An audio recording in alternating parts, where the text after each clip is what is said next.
இன்னைக்கு நம்ம அப்புவோட மணிமண்டபம் திறப்பு விழாவுக்கு போயிருந்தேன். ஏகப்பட்ட பேர் வந்திருந்தாங்க. அதில் 3/4 பேர் நம்ம அப்புவோட ஃபேன்ஸு.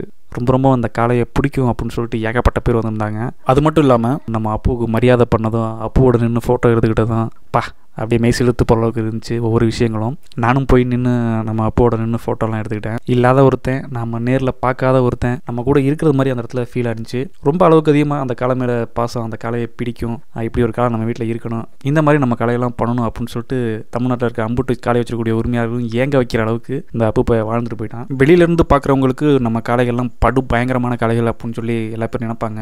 ஆனால் வீட்டில் வச்சிருக்கக்கூடிய நபர்களுக்கு தான் தெரியும், அவன் செல்ல புள்ள நம்ம வீட்டில் ஒருத்தன், அவன் இல்லைன்னா நம்ம இல்லைன்னா அவன் இல்லை அப்படிங்கிற அளவுக்கு காளைகளோட ஒவ்வொருத்தரும் வாழ்ந்துட்டு இருக்கோம். ஆனால் அந்த அப்பு ஒவ்வொரு வீட்லேயும் செல்ல பிள்ளையா வாழ்ந்துட்டு போனது மாதிரி எல்லாத்தையும் உணர வச்சுட்டான். அந்த அளவுக்கு எல்லாரோட மனசுலையும் ஆழமா பதிஞ்சிட்டான். இதாண்டா காலை, இப்படி தாண்டா இருக்கணும், இப்படி தாண்டா விளையாடணும். ஜல்லிக்கட்டு வரலாற்றிலேயே இவனை எந்த காலத்திலையும் எந்த நொடியிலையும் மறக்கவும் முடியாது, மறைக்கவும் முடியாது. அந்த அளவுக்கு ஆணித்தனமா எல்லாரோட மனசுலையும் அப்படி கம்பீரமா நிற்கிறான் நம்ம அப்பு. காளைகளே களத்தில் காண கண் இமைக்காமல் காத்திருக்கும் காளை அப்பு, எங்கள் அப்பு.